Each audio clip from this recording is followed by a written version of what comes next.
Megan. Hi, Julia. How you doing? Good.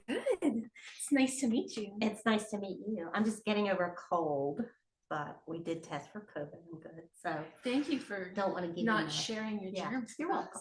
We appreciate that. I was thinking when I got asked to do this, you're Julia Ridley Smith and I'm Meagan Smith Lucas, and how that could have been really confusing. It could be. But there's a lot of us Smithy people these around. folks are very smart now. Yeah, they'll figure it out. So I think the plan for tonight is we're going to jump into some questions. Julia is going to bless us with her wisdom. She's going to do a little bit of reading. Then y'all will have a chance to ask questions. Sound good? Sounds great. Awesome.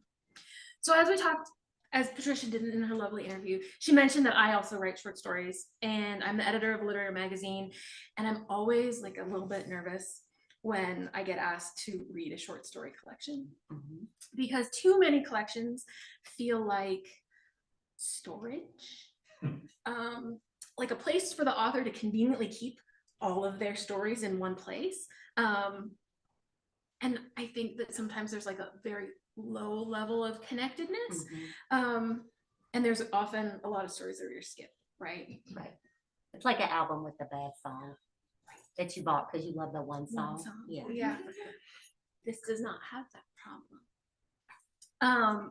And while I definitely have my favorites, I love At the Arrowhead, which is the story of a caregiver who steals small sums of money from her elderly patient as payment, or maybe justice, maybe, for the role that he played in a childhood tragedy. And Tooth, I'm not ruining this for you, where a woman finds a tooth, not hers, in her creamed corn. Yeah. In her what? Creamed corn. Oh. As she's eating it. Exactly. You do not want that to happen. No, but it's like the perfect amount of gross. There isn't a single skipper in this collection. They are perfectly curated, coordinated but not matching, which is how my mom told me to plan my outfits. Cohesive enough to fit together, and yet each one is unique and surprising. So I'm just thrilled to get to talk to you. Thank you so much. That was great. Thanks. So we're going to jump into some more praise for you. I'll take it. Holly Goddard Jones, in her praise for this collection, talks about how you write about invisible people. And I wholeheartedly agree. That's one of my favorite aspects of this collection, is that your characters are people that we don't often hear from. All female protagonists, mostly middle-aged, with unsexy jobs. There is also a noticeable lack of physical description of the women, which is like I just love it so much. But we also have some girls, so it's not just established ladies. I also love your use of the name Delia. There must be a story there, so I hope you go into that. But as someone who also writes almost exclusively from the POV, I'd love to talk about just like these characters. Why these characters? Well, I mean, I think because I'm a middle-aged lady who has had, jobs that are not sexy jobs too. That's part of it. But of course, they're fiction. So while there are things that draw from my experience, it's not based on my life in that way. But I think I just, I'm always looking for stories about women and girls and what it feels like. I was talking about this. I was in Winston-Salem last night, another bit, talking about that when I read that you had commented that there's not a lot of physical description of my characters. I don't think I'd really thought about it before. And what I realized about that is that what I'm more interested in is not what women and girls look like, which is what so many people are interested in, and what our culture tells us we're supposed to care about ourselves. But I'm more interested in rendering the experience of inhabiting a female body and what that feels like at different stages of life.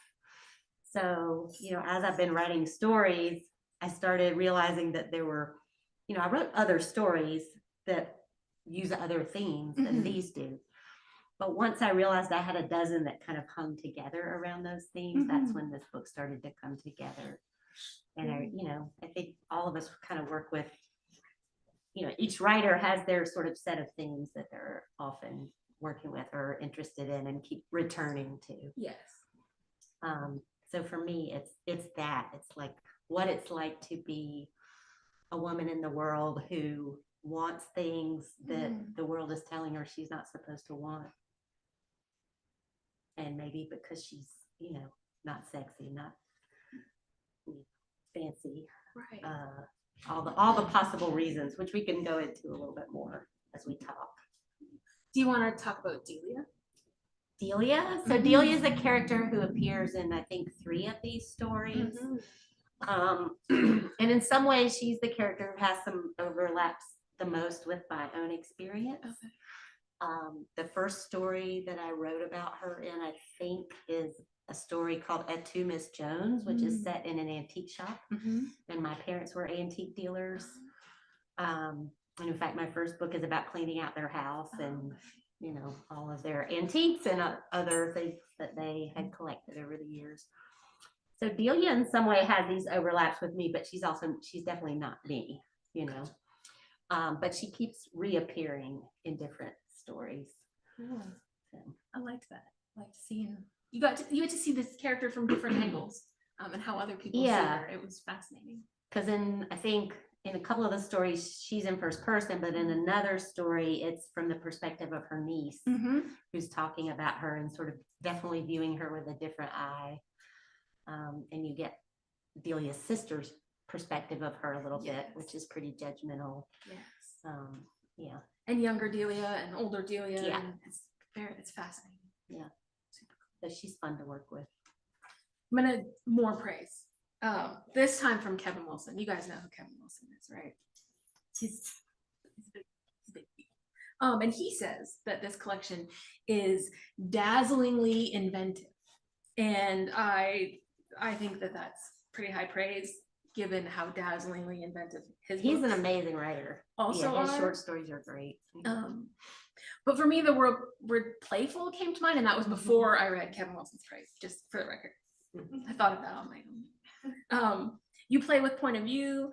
We're used to seeing, in short story collections first and third, but I feel like Cleopatra's Needle is maybe kind of a first, second hybrid.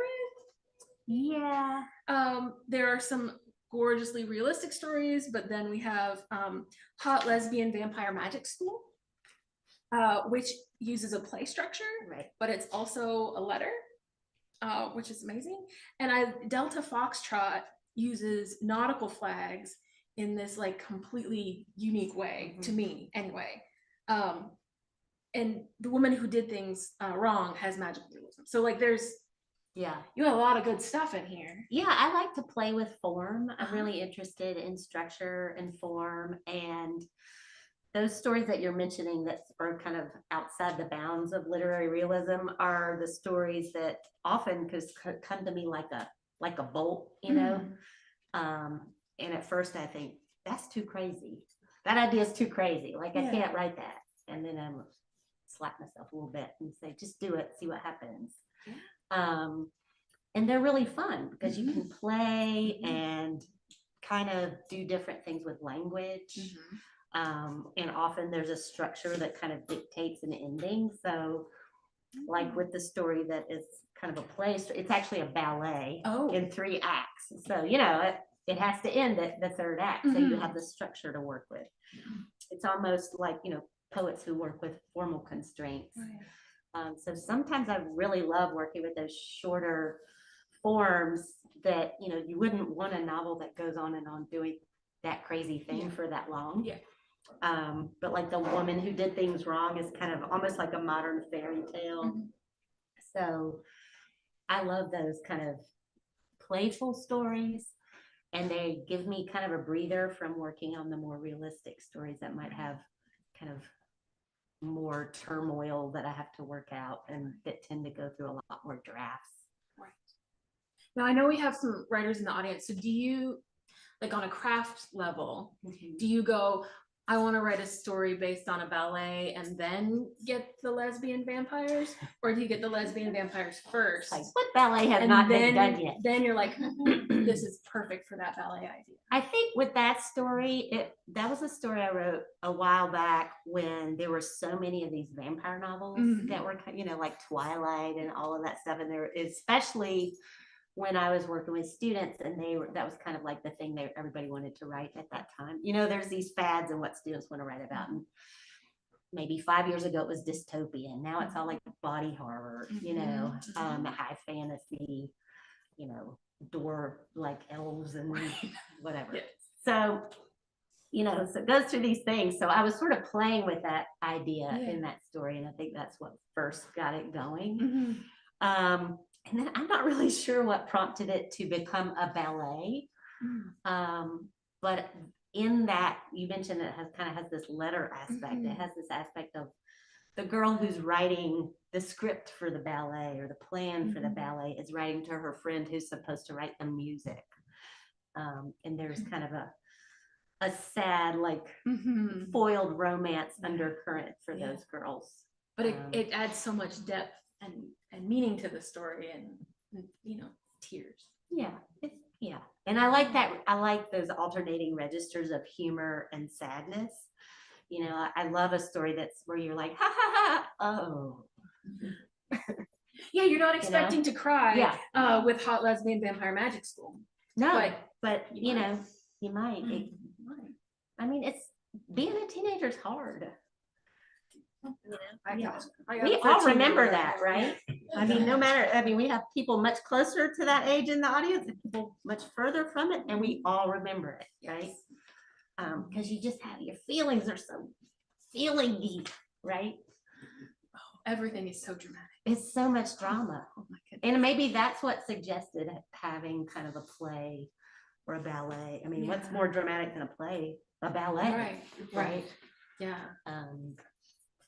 So that's probably that high level of teen angst prompted the dramatic form for that story. And I love how really your motherhood story took a magic realism bend, because I feel like magic realism is really the perfect sort of like space to write parenthood. Oh, yeah. Right, especially motherhood and childbirth. And you do such a lovely job there. You. Yeah, that's the story called The Woman Who Did Things Wrong. And I was just sort of trying to capture that feeling that I think a lot of us have, that no matter what we're doing, if we're doing one thing right, we're getting something else wrong. If we're doing a good job at our job, we're not doing good enough at home. If we're taking care of our house, we're not doing our job hard enough, and there's plenty more examples, right? And so I feel like that's a very common female experience. But I wanted to get in that story that sense of like what keeps us from just completely going bonkers is the other women in our lives, including across the generation, right? So given the title of the collection, which I have an arc, so I've got to carry this around for months. And I had put a sticky note on the front of it because I was getting so many questions. Really? I want to know what the questions were. I go to where'd you take it? Well, a middle school birthday party. So yeah, but I feel like we got to talk about sex, even though I'm aware that your son and family members are here. Sorry, y'all. That's not awkward at all. I love how you write about female desire. I think that not nearly enough female writers write about female desire. I think too many male writers at female desire. I also love that you write about a lack of desire. And with such frankness and such fearlessness. But I think most of all, as people ask me how it was and whether it was like, was it good for you? All spicy. Yeah. And I was like, what I actually think is the best. It's an exploration of how unsexy sex can be. How it's often disappointing or painful or boring. And so what draws you to writing about sex? What are your feelings there? I think all of that, but also that it's just sort of funny, right? Like it's goofy. So it was in good place at the middle school birthday party. Absolutely. Middle schoolers think what's goofier than hysterical too. And it's awkward. It's not like you see it in the movies, right? So And I think it's just one of the kinds of desire that I like to write about. I mean, I think, you know, women aren't supposed to want things. There are so few things that we're supposed to want, right? And that our culture tells us it's okay for. So we're not supposed to want to eat a lot. We're not supposed to want to have sex on our own terms. We're not supposed to, you know, want to put our needs before other people's needs. The list goes on. And that what really interests me is what it feels like to be a person who's in that gap between what you're supposed to be wanting and what you actually want, and how you're trying to be in there, right? And figure out, could I do both? Can I make other people happy while also making myself happy? Or is that gonna like fry my circuits? Right. You know? And so in that story, Sex Romp Gone Wrong, it's the story of a woman who wants to have another baby, even though her daughter is like, but she's like 12 or 13. Yeah. She's right on the edge of adolescence. So the daughter is sort of like, woo, brave new world, like boys, you know, desire sex. I'm interested in that, but also it's kind of scary. And the mom is kind of on the other end of like, well, I'm getting near the end of my fertility. I don't know if I'm going to be able to have another baby, but I want to. And so that kind of spectrum of sexuality from puberty to just before menopause maybe is kind of like what, you know. So, you know, maybe that's a little bit of a spoiler to say that Sex Romp Gone Wrong is not actually, you know, a steamy story, but not spicy, maybe. No. Like not, no, but honest. And that's I hope so. all of them are so honest. I love in you know, another story that's kind of about sex, Delta Foxtrot. You know, about there's a, you know,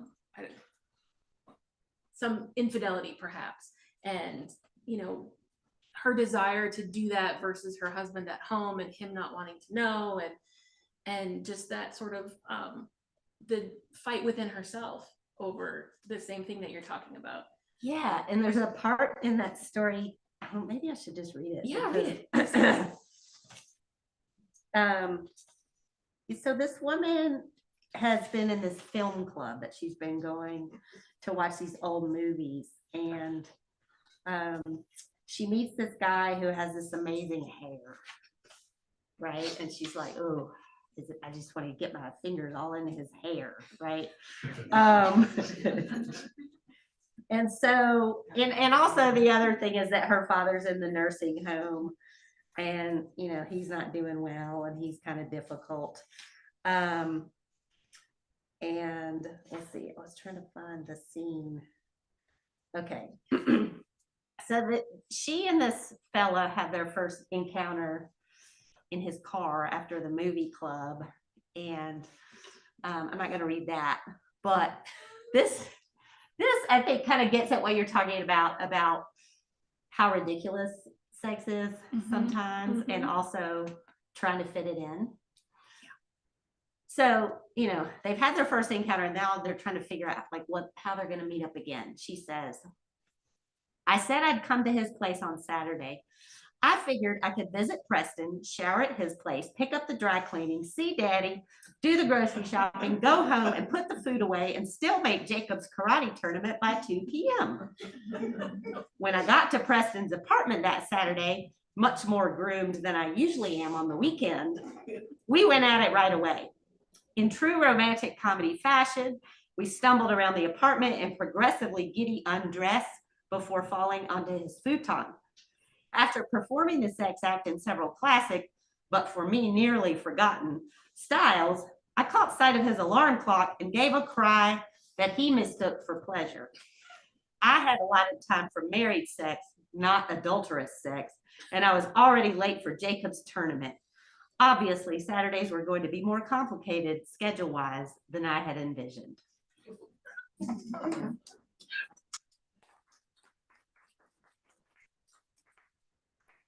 I think that was perfect. It shows us so clearly the reality of mom's life Yeah. Right. All of Right. the Whatever things your life is, that- whether it's including a Yeah. tawdry affair with the hair guy or not. Right. Right. She had a long list, and he was just one of the things on that list. Yeah. But in true male fashion, he took more time than she expected. That's right. And then he thinks the whole thing's means a lot more Yeah. than she's feeling. Like, so not to give too much Yeah. away, but No, it's fantastic. Yeah. So when you started writing, stuff about sex, were you thinking about your family reading it? no, I don't think about them reading. I don't think about anybody reading it. I think because I'm old enough and I worked so long, with before I had my first book published. I mean, I was publishing stories and things like that, but I was sort of like, nobody cares what I do. Right. And you can get kind of pouty about that. I mean, know plenty of writers are like, oh, well, I'm not getting published, I'm not whatever. And I guess I had days of that, we all do, but on the bigger scheme, it's like this great freedom. You can just do whatever you want because nobody cares. Right. Right. And then if somebody does read, it gets published and somebody reads it, you're like, what? That's amazing. Somebody cared? Okay, I don't even care what it's about. Right. And then, if they want to take me to task for it, I'm 51 years old. I don't care what you think. Right. So that's how we're doing it now. That's awesome. That's, I think, probably the same Yeah. advice that you give your students. I give it to mine, like, pretend Yeah. like there's no audience. Just Right. write your honest sentences and then and worry about your reader. like 90, chances are there won't be an audience. Fair. Especially when you're doing the early writing. And then once you decide, okay, this is something I want to send out to be published, then there's a little bit of work that you do to figure out, how you're going to make it ready for an audience. Right. But hopefully that doesn't mean censoring what you're trying to express or explore in the story. Right. Hopefully by then you feel confident enough in it, in the work that you've done, that you can stand by it.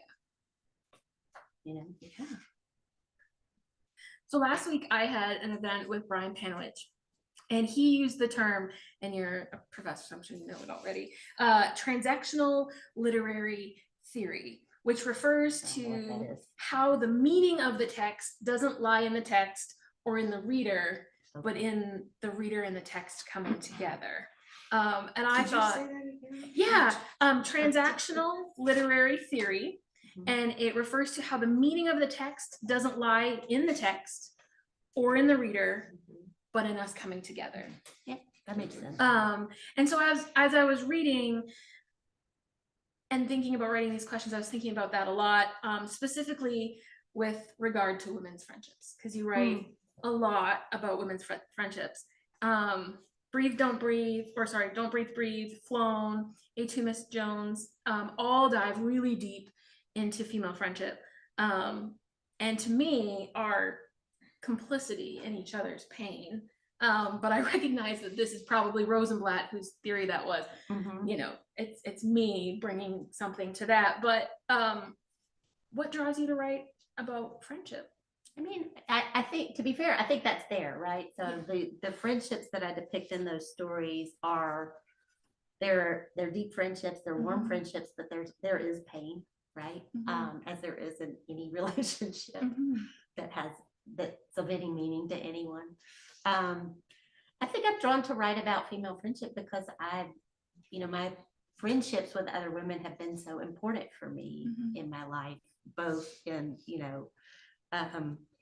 when I was in high school, the friendships I had then, the friendships that I have with the neighbors that, I've raised kids, we've all raised our kids together. And then my friendships with other women writers, who I have a couple of friends that I'm in really kind of, frequent contact with, that we sort of provide accountability for each other. We exchange work. We encourage each other to be ambitious in ways that, that's another thing women aren't supposed to want to be as ambitious. So all of those relationships have been really important to me. And I think they're so complex in terms of, having this like deep love and affection for each other, but then sometimes, there's jealousies that happen. There's, feelings of neglect. There's also feelings where, you know, maybe you and your friend are at different places in life that don't quite match up, and maybe you don't quite understand where that friend is yet, or they don't understand where you are. I mean, one example I can think of is, you know, the first friend I had that had a baby before I had a baby, and before many of my friends did. I just couldn't really I didn't understand her life. Yeah. And then when I had my baby, who's here, I was like, oh Lord, I wish I could have supported her better, because I didn't understand what she was dealing with, you know. Yeah. I mean, babies are wonderful, and, you know, but it's a lot of work. They're a lot. And your whole personhood changes. Yeah. You know. So I'm often interested in those times in friends' lives where a disconnect happens, and it's like, are we going to be able to preserve this friendship, or is this going to be the end of it? Yeah. Because I've experienced both of those things. Yeah. I just think it's so fresh in adult fiction to be writing about female friendship. And I think you did an event with Karen Tucker earlier, and her novel Bewilderness is very similar in that it really gets into sort of the nitty-gritty of adult female friendships. But other than your two books, I've struggled to think of, you know, someone else who's doing it as well. So I thought that was really cool. I think it's a topic that people are interested in. And I think it would be amazing for book clubs, right? Because you have a room full of ladies who are friends with each other. It seems like absolutely. Although I don't know, you know, a couple bottles of wine in, and the sparks could start to fly. Like, remember when you, you know, things can happen. Like when the slumber party goes evil, you know. Yes. You know what I'm talking about. I do. So this is my last question. Okay. Do you want to read a little? We got time. You want to read a little something first before I go into that? So you had said that one of your favorite stories is At the Arrowhead, which is the story about a woman who is in she's in her middle age, and she is caring for this man, and she starts kind of taking small amounts of money for him because she's realized that he's connected with something that happened to her in her youth. And I'll just read a couple pages from the beginning. Charla has been taking money from Mr. Nichols in room 423. While he's in the bathroom, she slips a 5 or 10 out of his cracked leather wallet and stuffs it in her pocket. She looks through the window at the geyser in the middle of the green man-made lake and waits for him to call out, "Hey, girl."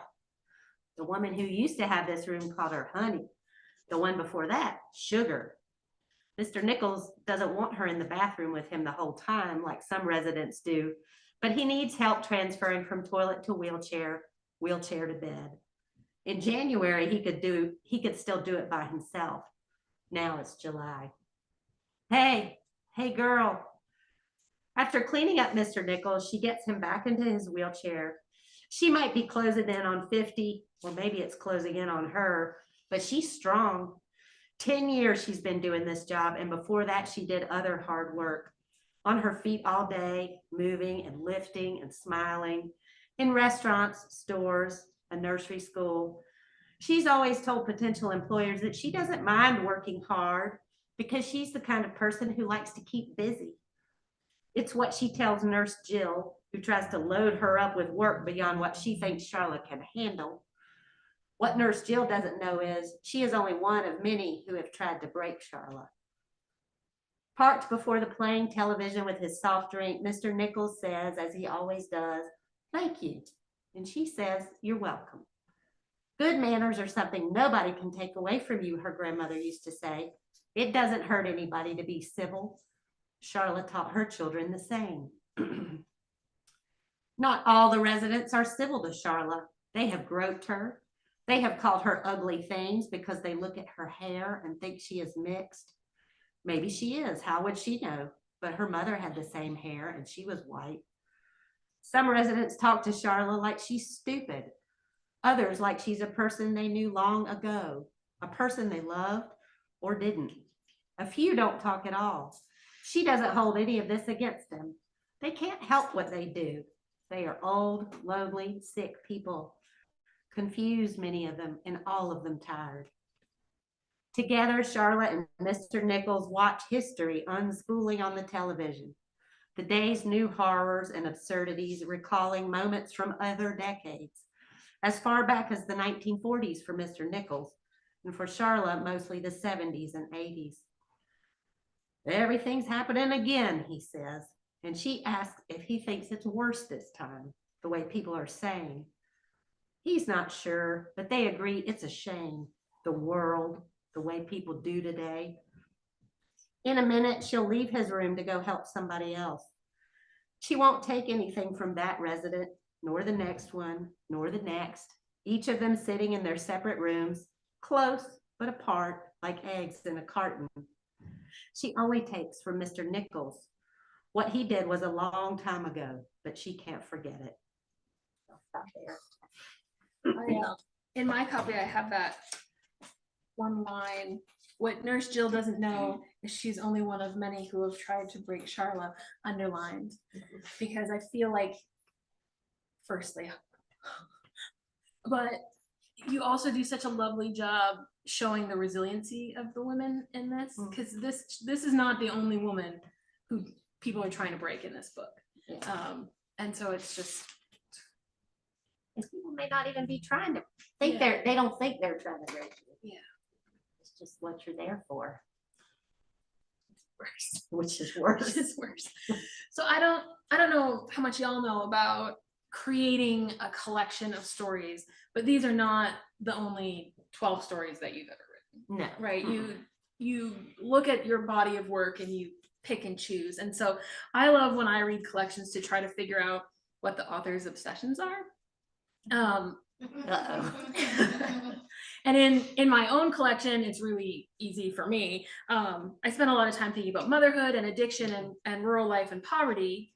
And in yours, I see dead parents, female friendship, caretaking, running away when things get hard, and regret. Is that anything close to what you see? And when you were, curating these stories to make a collection, what were you obsessing about? I think so. I mean, you're writing short fiction. When you're writing fiction, you're drawing things from your own experience, but also trying to imagine the experience of others. I mean, I was never an aide in a nursing home, but my parents were in a nursing home, and I spent a lot of time in a couple of different ones. So thinking about that setting, and I think in stories, whether I'm using kind of autobiographical material or not, I'm trying to work through some question or problem or just conundrum of existence that interests me and that's kind of obsessing me at the moment. And you don't even realize when you're writing, you're just trying to please let me write this story and get to the end and make it not be terrible. That's all I'm thinking about. I'm not thinking about wow, I'm writing another one of these about. No, that's when you start putting them together and you're like, oh. And then, okay. I got a thing about nursing homes. Right. I mean, there's a couple in here, right? Which it just makes sense. There was a time when I was spending a lot of time at nursing homes. And it's a reality of middle-aged and older, people that our parents are headed that direction. So I think as far as just the things that I'm interested in, it's what it feels like to just have all of these sort of different things that you want, right? And also that you have these responsibilities. And you mentioned running away, wanting to run away or running away from things, which I think largely I haven't done. So I'm glad about that. But you sure think about it when you're standing at different crossroads in your life, looking at the problem that you're about to have to grapple with or that you're in the thick of. And there's a part of you that wants to get in that car and, I don't know, at least run away, if not do a Thelma and Louise. Right. So, and I think the older I get, the more admiration I have for people who stick it out doing things. Not necessarily to, not sticking it out to your own true, leading yourself into harm. Right. But that sometimes the things we have to do are not really what we feel like doing, but it's the right thing to do, and it's the right responsibility to the people you love. And I think that was something that I learned with taking care of my parents. It's like, I don't want to have another Christmas eating at this depressing table in this nursing home, but maybe it's going to be the last Christmas. I don't know. Let's make it fun. So like there was a lot of those kinds of times where you're just trying to do kind of the right thing, but you're not always sure. So I guess that's what it is. It's like I'm always interested in this feeling torn between being a good person according to somebody else, being a good person according to your own lights, satisfying your own desires. Like if you're trying to do all of those things at the same time, it's a little crazy making. Yeah, and I think you're sort of the idea of caretaking fits so closely with what you're putting the reality of living in a female body on a page. We're caretaking parents, we're caretaking each other, we're caretaking our husbands, we're caretaking or our partners, and then our parents and our children, and there's and the dog and the house and your job and everything, your coworkers probably. And it's just it's an expectation. And it's like sometimes you resent it, but other times like it's really great, or it's rewarding, or there's some unexpected reward that comes out of doing it. Before I pass it over to Patricia, is there anything that you wish that I had asked you about? I don't know. You're like, I have this burning desire to talk about. No, I'm good. I mean, I'm ready to we're take gonna questions from give it over to these the folks audience. Well, of course, it's always a pleasure to listen to a great conversation, and I'm so glad that Julie's here and speaking with Meagan. That's fantastic. And we normally kick things off with the Q&A by asking folks in the audience first. So speaking of burning questions, desire, is there something that you want to know, audience, that you want to ask? Yes. I'm curious, have you found a resolution to that tension between pleasing others and pleasing yourself? Have you personally found a resolution for yourself? And there's going to be, you're going to repeat the question. So I'm going to repeat it for our folks at home who can't hear you very well, but they can hear me. And it's the question from the audience is, has Julia found a resolution between the tensions between how you want to please others or whether you're going to please yourself? Gotcha. The tension between pleasing others and pleasing yourself. Yeah, I don't know. I mean, there's still times that I struggle with that. I mean, sometimes life starts to resolve some of it for you by carrying off some of the people who wanted things from you, right? In my case, my parents, who I missed very much.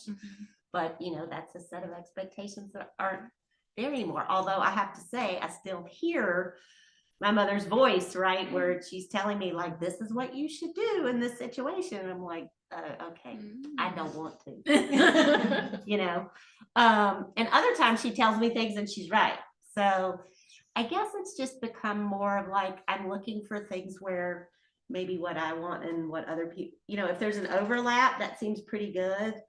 But if it's really something I don't want to do and I don't have to do because of my job and somebody's not depending on me because they are sick or, maybe I can just say no. That's okay. I think being older helps with that. There's just a lot of things that I just can't care about it anymore. And if somebody's going to get mad at me about it, I don't enjoy that, but that's their journey, as we can say, right? Do your characters reflect this sort of philosophy? A follow-up question is, do her characters, follow that philosophy that Julia was just kind of talking about? I think maybe some of them do, but I think, to kind of keep tension and conflict and all of those things of interest in stories, you have to maybe not let the characters gain too much wisdom, right? You still want them to do dumb things or questionable things, because they're more fun to read about. Well, yeah, you have to get them in trouble. Yeah, they gotta be in trouble, right? I don't know, we'll see. We'll see what happens. Thank you for that question. So we're gonna do back and forth, virtual and Okay. live. So, question about your book cover. Oh, yeah. Because as we all know, book covers are so important. And the old adage, don't judge a book by its cover. Okay. fair I enough. do. I Fair totally enough. judge books by their cover. What, if any part of, did you play in the process? And did they ask you, or did you get a surprise? What was Yeah. it like for you? So they sent me, the press had hired a designer, or I don't know, maybe, I don't know exactly how it works. Basically, they sent me, I think, 4 options. And this one, and and I'm going through and I'm kind of like, oh, I mean, it was clear that this was the winner out of the ones that they had sent to me. Because I think it's so successful, it captures a lot of kind of the themes, and of course, back when we all used to smoke, and of course the post-coital cigarette Very sassy. suggestion, very sassy, right? And then the fact that her face is obscured by the smoke, I really liked that. And it's just eye-catching, so. And I can attest to that from across rooms. Yeah. People are like, at middle school birthday parties. Yeah, of course, it was their parents who were. Yes, it was the noticing, parents. right, of The course. children were somewhere. Although somebody else was telling me that she had an arc and, had it on a coffee table, whatever. Her kids are totally scandalized. Mom, what's that? So it's good for that too. Yeah, that's Good, good. then, Yeah, right. That's good. mission accomplished. There you go. Right. Okay, so now we'll go to an in-store audience. Yeah. Yeah, because of so much of the book appears to be about conflict that a woman feels in the various roles of her life, I'm curious as to how you tackle, with all those other roles, teacher, wife, mother. Yeah. How you tackle productively creating so many stories? How do you fit in the creative writing of your own versus just teaching it? So are you sort of asking, like, because Julia herself has so many roles, Yeah, where does she find the time where, to write? but it's more than just where do you find the time? How do you discipline yourself into creating something like this? Also, how do you discipline yourself? Yeah, it's not easy. I mean, there definitely been times where I wasn't writing very much. And what I realized, and what my husband would remind me is, you're not very nice when you're not writing. You're not very sane when you're not writing. And I finally, because there have been times where I was juggling so many things that it just really, it was really hard to find the time. And then I realized, I came up with this saying, which was, sanity is the foundation, not the reward. Creating and through writing for me is what helps me stay sane. I mean, it's that basic, right? So, I mean, for some people, it's like I have to run every day or whatever. For me, it's like I need to be writing on a regular basis, or I start to kind of lose my mind a little bit. And that's not good for anybody. It's not good for me. It's not good for anybody in my household. And so, yes, my son's like, And so, there's a multi-pronged attack here. It's that one thing I've learned is I write best in the morning. So I have to make time when I get up first thing in the morning. My husband, who is kind of an angel, brings me a cup of coffee and then backs away. And I go to my desk or whatever and, give the first hour or 2 of the day, a good handful of the days of the week, to writing. That's what, when it's working well, that's what I do. My family's supportive. They've learned if the door's shut, don't come in unless your hair is on fire. So, I was just talking about this in a Q&A with someone else, that gradually what I had to realize was I had to make the time. It's not just going to appear. And if I say I have to check all the other things off my list before I can write, it's never going to happen, because the list never ends. In fact, I don't even call it a list anymore. I call it the to-do scroll. Because it just, I had to do the same thing. When you just, because writing feels good, I think we start with it giving it as a reward to ourselves with writing Yes. time. And then you have to realize that writing is your job. You Yeah. got to do it first, and forget the dust bunnies and the laundry and all that. And it's Yeah, not well, work, it's your exactly, job. right? And it can't be, it's back to that question of desire, because it's a thing I want to do. It must be something that I Yes. should just put on hold until all the other needs are met. And I had to get over that. Yeah. And it's an ongoing thing, and I still have to kind of remind myself sometimes, like, come on now. Or your husband does, and he's like, Yeah. you need to do some writing. And I'm like, shut up. What are you talking about? He's like, here's a sandwich. You just go in your room. Oh, He's pretty nice. that's Yeah. cute. His mom's here. She did a great job of raising Oh. him. So Good job, Mom. yeah, good job. So sometimes authors find they get interesting feedback from their editors. And the question is, what's one of the best pieces of editorial advice or memorable, could be a range, that was important in your work? Oh, that's a hard question. In part because I've written these over a period of time, and a lot of them were published in journals before being collected. So when you publish a story with a journal, sometimes the editor is very involved in working on the edits with you, and other times they just sort of like take it and they're like, oh, it looks great. Put it up. Ding, that's it. So I guess I would have a lot of trouble kind of answering that question, because by the time it got into book form, my editor worked with me a little bit, but there wasn't a ton of work to do because most of the stories were already so kind of like they've been worked over and were pretty clean. I was also a copy editor for a long time, like 15 years plus. So I'm pretty meticulous with preparing the manuscript.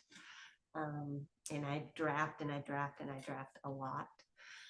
I think the biggest thing with working with an editor is just being open and trusting that they, have the story's interests at heart, and they're not just trying to, a good editor is not trying to overrule you or to sort of, become They want the story to be more yours. right. They want to take you close. As I say to my students when I talk to them about drafting, what the goal is that anybody who's trying to help you is just trying to get you closer to your own vision for the story, not trying to impose their vision for the story on it.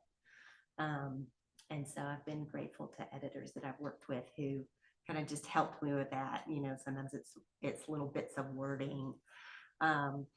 In a less formal capacity, the readers that I swap work with before it ever even gets to an editor are the people sometimes who will give me the honest opinion. Sometimes that's, sometimes it's my husband, sometimes it's some of these women writer friends. And a lot of times they come back with something and will be pushing on the place where I'm trying to avoid. You're thinking, oh, they're my not story. gonna let you skirt that issue. No. My story is amazing, right? Blah, blah, blah. And then they're like, what about this? Ow, that was the exact part that I did not want you to put your finger on because I know there's a problem. And that's what a good reader or editor will do. They don't let you get away with something that you should get away with. Question from the audience, yes. Yeah, thanks for the conversation. It's really great. We started off the talk, you compared the collection to an album. Yeah. And obviously your collection is just an album of all bangers. But I was wondering if you could talk a little bit more about your process in selecting the stories, and maybe if you thought of the collection as its own like cohesive sort of shape, and your experience pulling all that together. Yeah, thank you. The question from the audience is really how did Julia curate the collection? How did she pull it together like an album, or how? Yeah, so it came together over some years. There were earlier sort of versions of a collection as I was writing, you know, I think this happens with a lot of people. You're writing stories and suddenly you're like, oh, I have enough for a collection. And you get real excited. It's like that storage thing that you were bringing up at the beginning. But, you know, maybe they don't all quite hang together. And so then I would write a couple more stories and realize, okay, this story doesn't really belong in this collection. So over the years, it kind of morphed. And then when I was really trying to get this one together, I chose these stories that I wanted to have all female main characters or narrators, you know, that it was really going to hang together with these kinds of themes. I got a look, you know, and then I was like, well, I have these several stories that are kind of odd, this sort of, you know, ones that are not as realistic. Do they belong? And then I decided, sure, they do. And so then I had to think about order and all of that. And in thinking about that, I think I was just trying to make sure that any stories that seemed a little bit to have similarities, I was trying to space them out. So what I wanted was to feel like you go from one story to the next, and maybe there's something that feels like it meshes or links a little bit, but also maybe there's a new angle. So, you know, don't line up all the first person narrators back to back, but kind of space them out just on a real basic level. And so I had an order for the collection. Then when I sent it to my agent, she made some suggestions to change the order. And then when it went to the editor at the press, she had a couple more suggestions. So that the order was sort of a collaboration. Does that answer? No, that's good. So that'll be, we're getting toward the end, so this will be the last question. Okay. Do you find that writing these stories has helped you figure out your philosophy of life? Oh gosh. Wow. Amazing question. Do you feel like writing these stories has helped you figure out your philosophy of life? Wow, thank you for that question. I feel like I'm so deep. That's a deep one. That's a deep one. Yeah, I guess so. I mean, I think that's what all of us are, you know, writers are trying to do, is that part of it is, you know, whatever it is that we're kind of called to do, I think we do because it's the thing that's going to help us figure out how to stay here and make the best of it until our, you know, till the knock on the door comes. So I think it has really helped me. I think one of the things that helps is when you're writing, it's like I tell my students a lot of times, writing is thinking. And a lot of times I don't know what I'm thinking until I'm writing it out. And I have to do it over and over and over. And also, you know how like sometimes when you reflect on your own, you can't see your own junk, but you can see it real clear when it's your neighbors doing it, right? Or your cousin or whoever. And there's something about that with characters too, is as you start to create the characters, even if you've given them a little bit of your own experience, the more you bring them to life, the more separate they become from you. And you can start to kind of understand things about their characters and the choices that you make and like what that means and why you might make or not make the same choices. So I think all of that informs how you approach life. And it also gives you, I mean, writing stories, I think is so important, and reading fiction is so important because it's, you know, it's one of the best ways that we can actually step into the shoes of people who aren't like us. I mean, what else do we have where you can get in somebody else's headspace and in their interiority, and kind of inhabit that with them? I think it's this amazing space for like potential empathy, you know, or getting a little bit of that. So whether you're a reader getting that from reading somebody else's perspective, or whether you're a writer trying to feel what it would feel like to be in that perspective, I think both of those are really valuable in terms of helping you just figure out how to be a human. Well, I want to thank you very much, and it's been a pleasure. Any closing thoughts, Julia, before, I mean, that was a pretty amazing way to to round things out, but anything else before we? I just want to say thank you to Megan for reading my book with such care and coming up with such thoughtful questions. And thank you for having me, and to all of you for being here tonight. It was really fun. Well, we thank you so much, and always support independent bookstores. My colleague Stephanie Jones-Byrne put in the chat the link to indiebound.org so you can locate them anywhere you live or travel. Thank you, audience. Thank you.